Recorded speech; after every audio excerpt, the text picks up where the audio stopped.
My name is Evelyn Carter. I'm 27 years old, happily married to an incredible man named Jake, and we have a beautiful baby girl, Mia. If you looked at my life now, you'd probably think I had it all: a loving family, a successful career, a home filled with warmth and laughter. But if you had told my 18-year-old self that this is where I would end up, she wouldn't have believed you. Because back then, my world shattered in a way I never saw coming. It happened on what was supposed to be one of the happiest days of my life, my high school graduation. I should have been celebrating with my family, basking in the excitement of the future that lay ahead.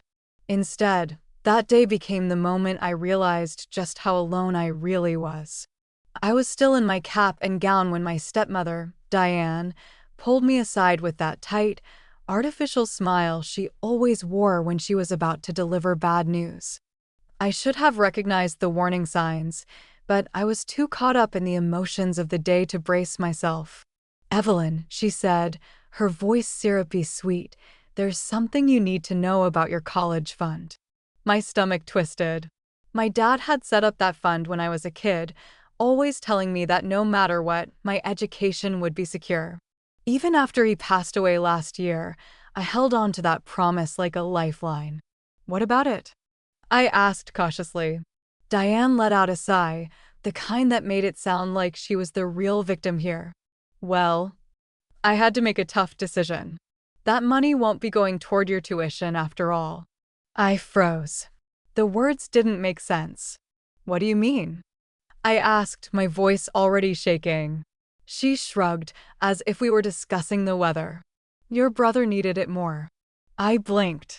"Adam? What does Adam have to do with my college fund?" Diane's fake sympathy faltered just slightly, and for the first time, I saw it, the complete lack of remorse. "He's starting a business," she said, as if that was an acceptable answer. "And honestly, Evelyn, college might not be the best fit for you anyway. You've always been more of a dreamer. Not everyone is cut out for that path." I felt like the ground had been ripped from under me. My father had left that money for me. He had wanted me to go to college.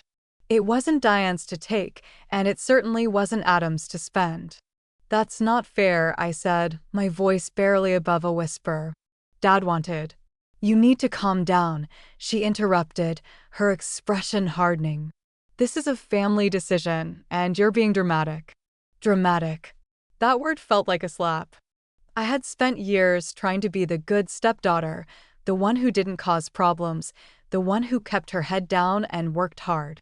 And now, when my future was being stolen from me, I was the one being unreasonable.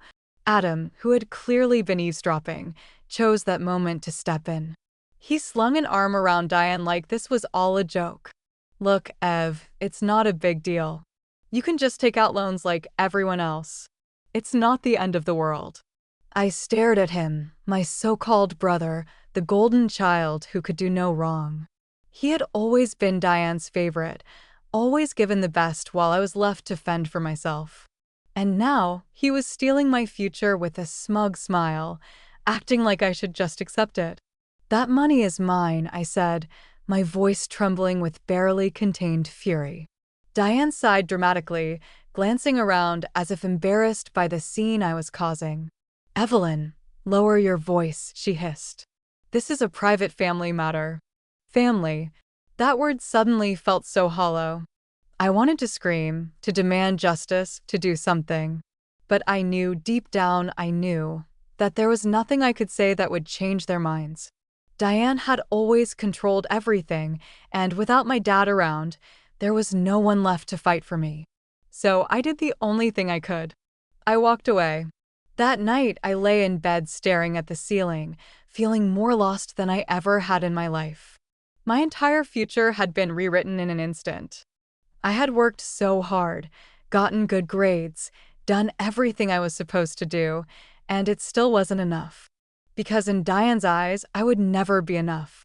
The next morning, I tried one last time. "Please," I said, standing in the kitchen as Diane sipped her coffee like nothing had happened. "I'll do whatever it takes. I'll work extra jobs. I'll help around the house. Just let me have what Dad left for me." She didn't even look up from her mug. Evelyn, you're an adult now. It's time to grow up and figure things out for yourself. Adam smirked from his seat at the table. Yeah, Ev. You always say you're so independent. Guess it's time to prove it. I clenched my fists, swallowing down the rage and the hurt that threatened to consume me. They had already taken so much from me, I wasn't going to give them the satisfaction of seeing me break. That night, I packed my bags. I didn't have a real plan, just the knowledge that I couldn't stay in that house a second longer. I left without saying goodbye, stepping out into the unknown with nothing but a suitcase and a desperate determination to prove them wrong. I had no idea what the future held, but I knew one thing for sure. I was never coming back. When I walked away from my childhood home that night, I wasn't just leaving behind a house. I was leaving behind everything that had ever tethered me to a past that no longer existed. I didn't have a real plan. No blueprint for what came next. I just knew I couldn't stay. The bus station was quiet when I arrived, the fluorescent lights flickering slightly overhead. I sat on the cold metal bench, gripping my worn-out duffel bag like it was the only thing keeping me grounded. My hands were shaking, but not from the cold. I had $312 to my name, money I had saved from tutoring kids in the neighborhood. It wasn't enough for a fresh start, but it was something. I stared down at my phone, my thumb hovering over the screen. I had typed out a message to Harper hours ago, but hadn't sent it yet. Hey, I need a place to crash. Just for a little while. I hesitated. Harper had always been my rock, my one constant in a world that felt like it was constantly shifting under my feet. But asking for help had never been easy for me. Before I could overthink it, I hit send. Seconds later, my phone buzzed. Are you okay? Where are you? Come over. Right now. Relief flooded through me, but it was short-lived. I knew Harper wouldn't judge me, but that didn't make it any easier to admit just how much I had lost. By the time I got to her house, she was already waiting for me on the front porch, arms crossed, worry written all over her face. Jesus, Evelyn, she said, pulling me into a hug before I could say anything. What the hell happened? I swallowed the lump in my throat. I'll explain later. I need a place to stay for a bit. She pulled back, giving me a look that said I didn't even need to ask. You're staying as long as you need to. No arguments. I wanted to argue, but I was too tired. Too drained. Harper's parents welcomed me in like I was their own. Her mom made me tea, her dad gave me a spare key to the house without hesitation. It felt strange, being in a home where people actually cared. But I knew I couldn't stay there forever. I spent the next few days trying to piece together a plan. The first priority was money. Without it, everything else was impossible. I applied to every job I could find, fast food joints, retail stores, coffee shops. Anything that would take me. The first place that called me back was Mason's Cafe, a small coffee shop a few blocks away. It wasn't glamorous, but it was a paycheck. The manager, Claire, was in her mid-30s and had the kind of no-nonsense attitude that made it clear she didn't put up with bullshit. You ever worked in a cafe before? She asked, flipping through my application. No, I admitted. She sighed. Can you handle customers without losing your temper? I think so. Good enough. You start tomorrow. I should have been happy, but all I felt was exhaustion. The next morning, I was thrown into the chaos of morning rush hour. Orders being shouted across the counter, the hiss of steaming milk, the endless flow of impatient customers. By noon, my feet were aching, and I had messed up at least 5 orders. Claire didn't sugarcoat her feedback. If you can survive the morning crowd without crying, you'll be fine. I wanted to snap back, but she wasn't wrong. By the end of my first shift, I was exhausted but grateful. It wasn't much, but it was mine. Working at the cafe wasn't enough to cover rent, so I took a second job babysitting for a local family. The mother, Danielle, was a lawyer with 2 kids under 5. They were sweet but exhausting, and by the time I got home, all I wanted to do was collapse. But I didn't have that luxury. Between shifts, I was filling out scholarship applications, emailing professors at community colleges, trying to find a way to keep my dream of college alive. Every rejection felt like a punch to the gut, but I kept going. I knew I didn't have the luxury of giving up. The nights were the hardest. When the exhaustion set in, when the weight of everything I had lost pressed down on me, I'd lie awake staring at the ceiling, wondering if I had made a mistake. Maybe Diane was right. Maybe I wasn't cut out for college. Maybe I should have just accepted my fate and let Adam take what was mine. But then I'd hear my dad's voice in my head. You can do anything, Evie. You just have to fight for it. And so I fought. I worked harder than I ever had before. I studied during my breaks at the cafe, took online classes late at night, did anything I could to keep moving forward. Months passed, and little by little, things started to change. One day, Claire pulled me aside after my shift. You thinking about going to school? I nodded. Trying to. Money's tight. She studied me for a long moment. There's a scholarship program through the city for students who work and study full-time. Pays partial tuition. You should apply.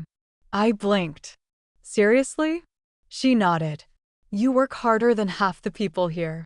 Might as well put that to good use. That night, I filled out the application. A month later, I got the email. Congratulations. You've been awarded a partial scholarship. I stared at the screen, my hands shaking. I had done it. It wasn't the full ride I had once dreamed of, but it was enough. Enough to get me into a real school. Enough to prove to myself that I was capable of more than Diane ever believed. When I told Harper, she screamed loud enough to wake the neighbors. You did it. I laughed, a real, genuine laugh. I did. But I wasn't done yet. Because this was just the beginning. I started classes at a community college in the fall, juggling school with work, barely sleeping, barely breathing. But I kept going. Every exam I passed, every paper I turned in, every step forward was another silent fuck you to the people who had counted me out. Diane had stolen my college fund. But she hadn't stolen my future. And I was going to prove that no matter how many times life knocked me down, I would always get back up. If there was one thing I learned in those first few months of being on my own, it was this: survival was exhausting. Every day was a balancing act. Mornings were spent behind the counter at Mason's Cafe, afternoons in classrooms, evenings babysitting, and nights studying until my eyes burned. There was no break, no time to breathe. But I had something I didn't have before: support. And I didn't even realize how much I needed it until the night I almost broke. It was midterms week, and I was drowning. I had a 10-page paper due by midnight, an exam the next morning, and an early shift at the cafe. My laptop had been acting up for days, randomly shutting down when I needed it most. That night, it finally gave up. I was sitting in the campus library, my fingers flying over the keyboard, when the screen went black. No, no, no, I whispered, pressing the power button over and over. Nothing. My chest tightened. My throat burned. My entire grade was writing on this paper, and now I had nothing. I wanted to scream, cry, throw something. Instead, I did what I always did. I swallowed the panic, packed up my things, and left. The moment I stepped outside, the cold night air hit me like a slap. My hands were shaking. I tried to take a deep breath, but it felt like I couldn't get enough air. I made it halfway across campus before I collapsed onto a bench, my head in my hands. Everything was too much. The stress, the exhaustion, the weight of trying so damn hard just to keep up. I felt alone. But I wasn't. Because a few minutes later, my phone buzzed. Harper. Hey, you okay? I hesitated. My instinct was to lie. To say I was fine. But something in me cracked. No. Seconds later, my phone rang. What happened? She asked the moment I picked up. I tried to explain. But my voice broke halfway through. Where are you? She said. Library. Stay there. I'm coming. 20 minutes later, Harper pulled up in her beat-up car, the headlights flickering slightly as she parked. She didn't say anything when she saw me, just opened the passenger door and waited. I got in. Okay, she said. We have two options. 1, we find a way to finish your paper tonight. 2, we ditch everything, grab a bottle of wine, and scream into the void. A laugh bubbled out of me before I could stop it. I need to finish the paper, I said, wiping my eyes. Then let's go. We drove to her apartment, where she handed me an old laptop she still had from high school. It was slow, but it worked. You're a lifesaver, I said. I know, she said, grinning. Now get to work. I stayed up all night finishing the paper, and Harper stayed up with me, making sure I didn't fall asleep on the keyboard. When I finally hit submit at 4:58 a.m., I let out a breath I didn't realize I was holding. See, she said. Crisis averted. I nodded, exhausted but grateful. I don't know what I'd do without you. She smirked. Probably cry alone in a library. I laughed. Because she wasn't wrong. Then there was Jake. We hadn't been close in high school, but somehow he had become one of the most important people in my life. It started as small things. One night, after a particularly brutal shift at the diner, I walked out to find Jake leaning against my car, 2 takeout containers in hand.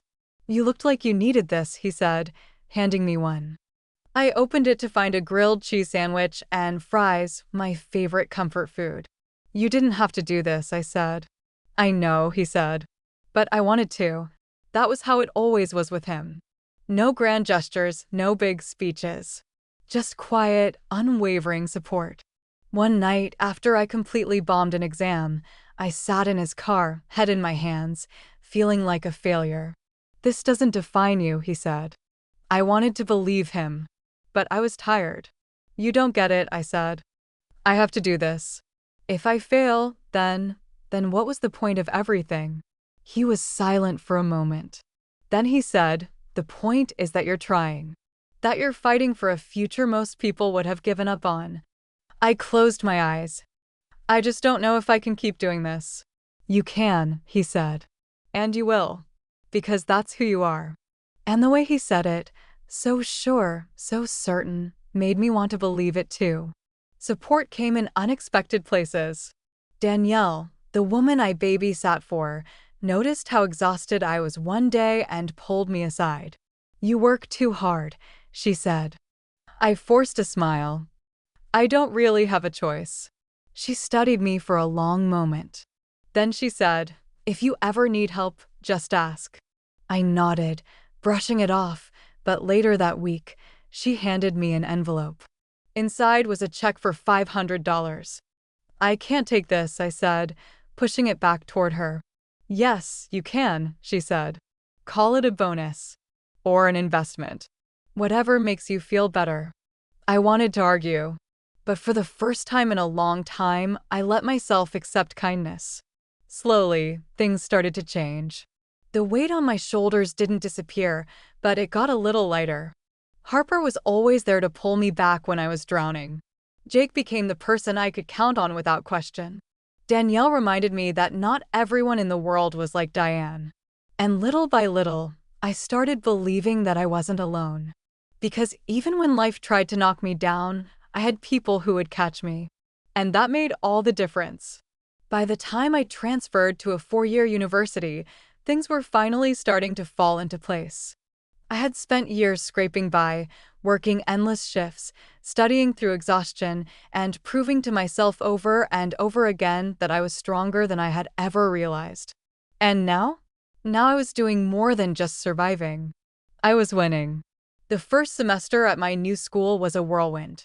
The campus was bigger, the classes were harder, and the workload felt crushing at times, but I had gotten used to that feeling by now. I balanced school and work with a kind of ruthless efficiency, early morning classes, internship in the afternoons, barista shifts in the evenings, and studying late into the night. But unlike before, something was different. For the first time in my life, I felt like I belonged. I was in a place where people wanted to learn, where professors actually cared, where I wasn't constantly being told I wasn't good enough. My marketing internship was unpaid, but it gave me real-world experience, and I was learning things that made me feel like I was finally building toward something real. And Jake. Jake was there through it all. We had started as friends, but at some point, something shifted. Maybe it was the way he always knew when I needed to hear, "You've got this." Or the way he stayed up with me when I was cramming for finals, making sure I ate something in between study sessions. Or maybe it was just that I had never met someone who made me feel safe the way he did. One night, after a particularly stressful day, he found me sitting on the floor of my apartment, surrounded by open textbooks and half-written notes, looking completely defeated. Without a word, he sat down next to me, pulled out his phone, and played my favorite stupid reality show, the one I swore I hated but secretly loved. "You don't have to talk," he said. "Just sit with me." So I did. And that was the night I realized I had fallen in love with him. A year later, I graduated. I walked across that stage in my cap and gown, and as I accepted my diploma, I thought about all the nights I spent wondering if I would ever make it here. I did it. And I did it without Diane. Without Adam. Without the people who had once made me feel like I was nothing.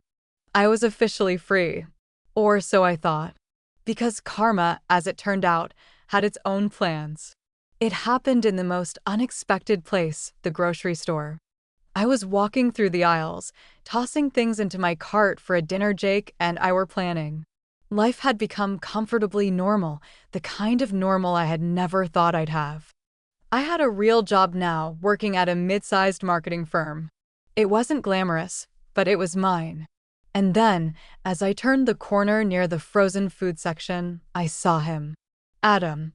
At first, I didn't even recognize him. He looked different. His usual cocky confidence was gone, replaced by something else: tiredness. Defeat. He was pushing a nearly empty cart, his clothes wrinkled, his hair unkempt. For a moment, he didn't see me. But when our eyes met, I saw it, the flicker of recognition, followed by something I hadn't expected. Shame. I stood there, frozen, unsure of what to say. He was the first to speak. "Evelyn." His voice was quieter than I remembered. I didn't respond right away. Instead, I looked down at his cart. A couple of canned soups, a box of instant noodles, a cheap frozen dinner. A far cry from the expensive steaks and imported snacks he used to buy when he was flush with my college fund. "What are you doing here?" he asked, like I was the one who didn't belong. I raised an eyebrow. "Grocery shopping." He let out a breath, running a hand through his hair. "Look, I know we haven't talked in a while." "We haven't talked in years," I corrected. His jaw tightened. "Yeah, well, I wanted to say. I heard you graduated. And you're doing well." I didn't respond. I just waited, because I knew there was more. "Sure enough," he sighed, shifting awkwardly. "Things haven't exactly been great for me lately." I could have left. Could have reminded him of every time he had mocked me, every time he had thrown my struggles back in my face. But I didn't. Instead, I just tilted my head. "Oh!" His face darkened. "The business didn't work out." "Of course it didn't." "Money's tight," he continued, looking down at the floor. "I moved back in with Diane a few months ago. She's not doing so great either." I almost asked if he meant financially or emotionally, but I already knew the answer. Then came the part one knew was coming. "I was thinking," he said slowly, "maybe we could. I don't know, catch up sometime. Talk things out." I let the silence stretch between us. For years, I had imagined this moment. The moment when Adam, golden boy Adam, the brother who had taken everything from me, would realize that life didn't work the way he thought it did. And now here he was, looking at me like I was the one who had something he needed. And for the first time, I felt nothing. No anger. No resentment. Just peace. I smiled. "I don't think so, Adam." His face twisted in frustration. Come on, Ev, don't be like that. We're family. Family. The word tasted bitter on my tongue. I thought about every time I had begged him to be on my side. Every time he had laughed at me. Every time he had watched Diane tear me down and done nothing. I thought about the nights I spent hungry, working myself to the bone while he lived off the money that was meant for my future. And I thought about now. About the life I had built. The one he had said I would never have. I exhaled slowly. I used to want a family, Adam. I used to think it mattered. But I learned something a long time ago. He frowned. What's that? I gave him a small, knowing smile. Family isn't about blood. It's about who shows up. His face darkened. That's not fair. Neither was stealing my future, I said, my voice even. But here we are. He looked like he wanted to argue, but what could he say? We both knew the truth. I didn't owe him anything. So I reached into my cart, grabbed a box of granola bars, and set them in his near-empty cart. You're gonna need these, I said lightly. They're cheap and last a while. Then I walked away. I didn't turn around. I didn't need to. Because for the first time in my life, I was the one walking away on my terms. And that was worth more than any apology he could ever give me. It had been over a year since that encounter with Adam in the grocery store. I hadn't heard from him or Diane since, and I hadn't given them much thought either. My life was full now, full in a way I had once only dreamed of. Jake and I had gotten married. It was a small ceremony, just us, Harper, and a few close friends. No family. And that was okay, because the people who mattered were my family. We had bought our first home, a modest but cozy house with a little backyard that Jake had grand plans for. And the best part? We were expecting our first child, a baby girl. When I held the ultrasound photo in my hands for the first time, something inside me shifted. This child, my child, would never feel unwanted. She would never doubt her worth. She would never cry herself to sleep wondering why her family didn't love her enough. I would make sure of that. I had built a life without Diane, without Adam, without their approval, their validation, their so-called family loyalty. And yet, some wounds had a way of reopening when you least expected it. It happened on a quiet Saturday afternoon. Jake had taken the day off, and we were in the kitchen making lunch when my phone buzzed. At first, I ignored it. But when it buzzed again, something in me told me to check. It was an unknown number. But the message made my stomach turn. Hey, Evelyn. It's Diane. I need to talk to you. I stared at the screen, my heartbeat picking up. Jake glanced over. What's wrong? I showed him the message. His face hardened immediately. What the hell does she want? I had no idea. And I wasn't sure I cared. For a long time, I debated ignoring it. Blocking the number. Pretending I had never seen it. But some small part of me was curious. So I took a deep breath and typed back. What do you want? Seconds later, my phone rang. I hesitated. Then, against my better judgment, I answered. Evelyn, Diane's voice came through the speaker, thinner than I remembered. I'm so glad you picked up. I said nothing. Just waited. There was a pause. Then she sighed. I know it's been a long time, but I thought maybe we could talk. About what? My voice was steady and motionless. Another pause. Things haven't been easy lately. Of course they hadn't. She continued, as if I had asked. Adam moved out a few months ago. His business, well, you know how that turned out. He's struggling. We both are. I bit my tongue. I was hoping, she said, her voice taking on a carefully measured tone, that maybe we could put the past behind us. We're still family, Evelyn. I felt Jake's gaze on me, waiting for my reaction. I let out a slow breath. You stole from me, I said quietly. Do you remember that? Diane let out a sigh, the exasperated kind she used to give me when she thought I was being difficult. Oh, Evelyn. That was so long ago. Not to me, I said. There was a long silence on the other end, and then the truth came out. I need help, she admitted. I'm struggling. I thought maybe, now that you're doing well, you could help out. There it was. Not an apology. Not remorse. Just another need. Another expectation that I would fix things for her the way she had never fixed anything for me. I closed my eyes. For years, I had imagined this moment. What I would say. How I would finally tell her everything.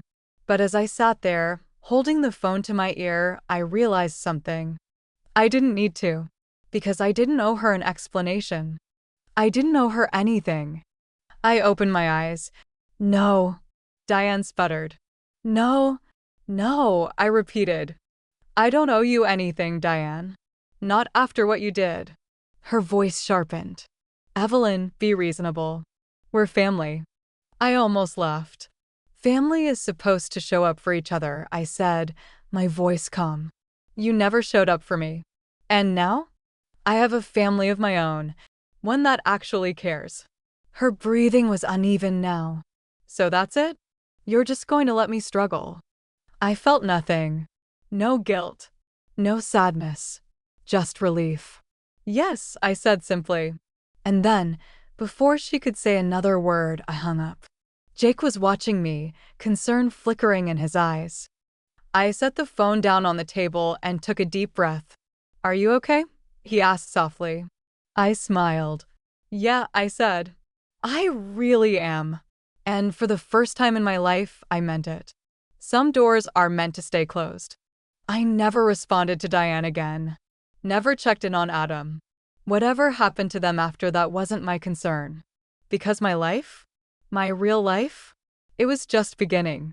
A few months later, we welcomed our daughter, and as I held her in my arms for the first time, I whispered a silent promise. You will always be loved. Always be wanted. And no one will ever make you feel like you are not enough. That was the closure I had been waiting for. And it had nothing to do with them. It had everything to do with me. Because I had built something better. Something stronger. A life I was proud of. And that was the only thing that mattered. The past was behind me. And I was finally free.